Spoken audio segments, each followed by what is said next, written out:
పరాభవనామ సంవత్సర కన్యా రాశి ఫలితములు. ఉత్తర 2, 3, 4 పాదములు, హస్త 1, 2, 3, 4 పాదములు, చిత్త 1, 2 పాదముల వారు ఈ రాశి యందు ఉంటారు. ఈ రాశి వారికి ఈ సంవత్సరం ఆదాయం 8, వ్యయం 11, రాజపూజ్యం 3, అవమానం 3గా చెప్పబడుతోంది. ఈ రాశి వారికి గురుడు జూన్ 1 వరకు తామ్రమూర్తిగా సామాన్య ఫలితాలను, తదుపరి జూన్ 2 నుండి లోహమూర్తిగా ధననాశనమును కలిగించే అవకాశం ఉంది.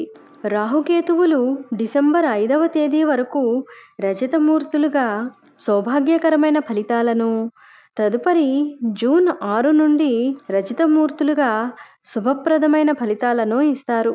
జీవిత భాగస్వామి ద్వారా, తల్లి, తోబుట్టువుల ద్వారా గణనీయమైన లాభాలను పొందే అవకాశం ఉంది.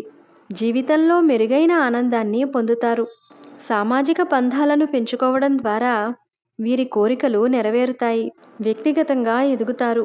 ఆర్థిక లాభాలను పొందుతారు.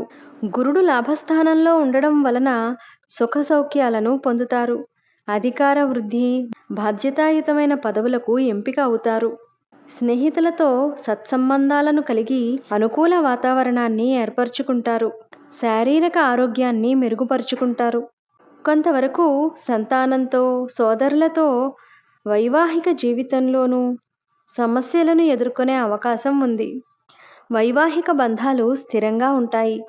వ్యక్తిగత జీవితంలో బంధాలకు కట్టుబడి ఉంటారు. భాగస్వామ్య వ్యాపారులకు ఇది మంచి కాలం. విద్యార్థులకు ఉన్నత విద్యలు కలిసి వస్తాయి. ఊబకాయం, మోకాళ్ల నొప్పులు, జనన అవయవాలకు సంబంధించిన ఆరోగ్య సమస్యలు కలిగే అవకాశం ఉంది. మంచి వ్యక్తిత్వంతో బలంగా ఉంటారు. కొత్త ఇల్లు కానీ, వాహనాన్ని కానీ కొనుగోలు చేసే అవకాశం ఉంది. క్రమశిక్షణతో, నిబద్ధతతో సహనంగా జీవితంలో విజయాన్ని సాధిస్తారు. రైసు మిల్లులు, ధాన్యం ఆధారిత వ్యాపారాలు, స్థిరాస్తి వ్యాపారాలు, గృహ నిర్మాణాలు చేసేవారికి మంచి ఆదాయాలు వస్తాయి. ఉత్పత్తుల రంగం, ఇసుక, ఖనిజ రవాణాలు చేసేవారికి సౌఖ్యంగా ఉంటుంది. వడ్డీ వ్యాపారస్తులకు, షేర్లలో పెట్టుబడులు పెట్టేవారికి సామాన్యంగా ఉంటుంది. శత్రుక్షయం కలిగి మిత్రలాభాన్ని పొందుతారు. కొంతకాలంగా వేధిస్తున్న సమస్యల నుండి బయటపడతారు. వృత్తి వ్యాపారాలలో అనుకూలతను చూస్తారు. ఆశించిన ధనలాభాన్ని పొందుతారు. ఈ రాశివారికి అదృష్ట సంఖ్య 5.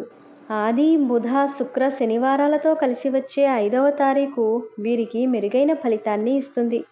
మొత్తం మీద ఈ రాశివారు ఈ సంవత్సరం మంచి ఫలితాలనే పొందుతారు. కానీ ఆరోగ్యం పట్ల అప్రమత్తంగా ఉండాలి. వృత్తిపరంగా మంచి అవకాశాలను, ప్రోత్సాహాన్ని పొందుతారు.